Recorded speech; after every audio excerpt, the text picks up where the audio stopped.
پہاڑوں سے آکسیجن ملتا، تمہاری اوقات ہے کہ تم آکسیجن کھاؤ؟ تمہارے لیے بارش کرتا ہے اللہ رب العزت، تمہارے لیے تم سوچتے ہو ہمارے لیے اگر دعا کر دی نہیں، بلکہ امام غزالی حجت الاسلام جنہیں کہا جاتا ہے، انہوں نے کہا جب تک، کیونکہ ایسے واقعات ملتے ہیں، جب تک اللہ رب العزت کے کون ایک بندے جو اللہ کی بارگاہ میں راتوں کو اٹھ کر گڑ گڑاتے رہیں گے، تب تک اللہ رب العزت آسمان سے بارشوں کا بھی نزول کرے گا، اور کھیتیوں سے، یہ زمین سے تم سوچتے ہو کہ ٹریکٹر چلا کر گیہوں ہم نہ ہو گیا، تمہاری کیا حیثیت ہے کہ تم اپنے ہاتھ پیر کو سلامت نہیں رکھ سکتے تو تم فصلوں کی حفاظت کرو گے؟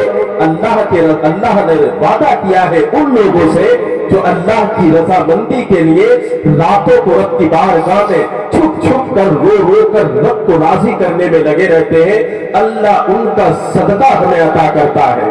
اس لیے اپنی زبانوں کو پاک کرو۔ آخری بات بتا کر میں ختم کروں، بات سمجھ میں آئی؟ بات چل رہی تھی غوث اعظم کی، کتنے سچے ہیں غوث اعظم۔ غوث اعظم نے خود قصیدہ غوثیہ کے اندر پڑھو ذرا، قصیدہ غوثیہ، شاید نام نہ سنا ہو تمہیں فرصت ہی کہاں ہے۔ قصیدہ غوثیہ کے اندر فرمایا مریدی لا تخف واشن فینی، اے میرے مریدو گھبرانا مت میں ہوں۔ اتنی بڑی چیز حدیثیں کہتی ہیں کہ طالب علم پہ سفارش کرے گا، حدیثیں کہتی ہیں کہ صدیقین جو ہے وہ بھی رب کی بارگاہ میں شفاعت کی سفارش، اور شفاعت کا تاج ذری جو ہے وہ میرے آقا علیہ الصلوۃ والسلام کے سر پر ہے کہ نہیں؟ تو یہ ساری چیزیں غوث اعظم کلام پاک کے کہتا ہے یا ایھا الذین آمنوا اتقوا اللہ، اے ایمان والو اللہ سے ڈرو۔ ایمان والا اللہ کا خوف ہے تو وہی ایمان والا۔ فرمایا وَكُونُوا مَعَ الصَّادِقِينَ، اور سچوں کے ساتھ ہو جاؤ۔ تو ہمارے یہاں ہم نے اشرفیوں کے واقعے کو پڑھا تو تھا، ہم نے غوث اعظم کی اس بیان کو کتابوں کے اندر تحریر کیا ہوا پڑھا، لیکن ہم نے اس کتاب کے اس واقعے کو جو ہندی میں کتابوں میں مکتوب کیا گیا اسے ہم نے پڑیا کی شکل تو دے دی، ہم نے اسے استعمال تو کیا، لیکن اس کے اندر جو پیغام تھا، اس کے اندر جو عظمت غوث اعظم تھی، اس کو آج تک نہیں سمجھ پائے۔ چلو چلتے ہو بغداد کی دھرتی پر، تم نے غوث اعظم کے سفر کو تو دیکھا، تم نے غوث اعظم کے بیانات تو سنے، تم نے غوث اعظم کی زندگی کو تو پڑھا، لیکن غوث اعظم کی زندگی کا اصل کیا ہے اس کو کبھی سمجھنے کی تم نے اپنے دل میں خواہش کو پیدا نہیں کیا۔ حضور غوث اعظم چھوٹے بچپنی کا عالم ہے، آپ نے دیکھا کہ غوث اعظم جب علم دین مصطفیٰ سے آراستہ ہونے کے لیے جا رہے تھے، کہ آراستہ علم دین مصطفیٰ سے ہونے کے لیے غوث اعظم کا سفر کرنا جو ان ظالم باباؤں کا بھانڈا پھوڑنے کا ایک پیغام ہے، جو بیٹھ کر نہ نمازوں کو پڑھتے ہیں، نہ کبھی نمازوں میں اپنے سروں کو جھکاتے ہیں، نہ مسجدوں کو آباد کرتے ہیں، نہ کبھی اپنی پیشانیوں پر سجدوں کے نور کی چمک کو ظاہر کرتے ہیں، نہ اللہ کی بارگاہ میں رکوع کرتے ہیں۔ اذان ہو تو دھواں نکالتے ہوئے نظر آتے ہیں، اذان ہو تو وہ نشاب چیزیں جو شریعت میں حرام کہی گئی ہے ان چیزوں کو اپنے منہ کا لقمہ بناتے ہوئے نظر آتے ہیں، اور پڑھاگے دول کہتے ہیں، علماء کی فہرست الگ ہے، اور جو ہے میاں الگ ہوتے ہیں، فقیری الگ ہے، علم دین مصطفیٰ الگ ہے۔ تو ان لوگوں کو پیغام دیا تھا غوث اعظم نے، زمانے کو بتایا کہ دیکھو شہنشاہ اقتاب ہو گئے، بعض اشرف کا لقب مجھے اللہ کی بارگاہ سے ملا ہے، مجھے عبد القادر کہتے ہیں۔ جب تمہیں زمانے کے جاہل پیر یہ کہنے لگے کہ علماء الگ ہے اور فقیری لائن الگ ہے، تو تمہیں میری زندگی کا مطالعہ کرنا ہے، اور بغداد سے جو میرا سفر ہے بغداد کا اس کو بتانا ہے کہ اگر فقیری الگ ہوتی تو غوث اعظم مادر جھاگ بنی تھے، جو ماں کے شکم میں بھی کلام پاک کو محفوظ کیا تھا، لوح محفوظ کو ماں کے شکم میں چھپتے تھے۔ میرا سفر بتانا کہ اگر فقیری الگ ہوتی تو عبد القادر علم دین مصطفیٰ نہیں سیکھتا، بلکہ علم دین مصطفیٰ سیکھنے کے لیے سفر جو کیا اس سے یہ بتایا کہ زمانے کے لوگوں کے سامنے کہا کہ سچا فقیر وہی ہے جو نبی کے دین کو سیکھنے کی خواہش رکھتا ہو، خواہش رکھتا ہو۔ اب گئے غوث اعظم تو اس وقت روایت ہو گیا کہ 7 سال کی عمر، کسی نے 6.5 سال کی لکھی،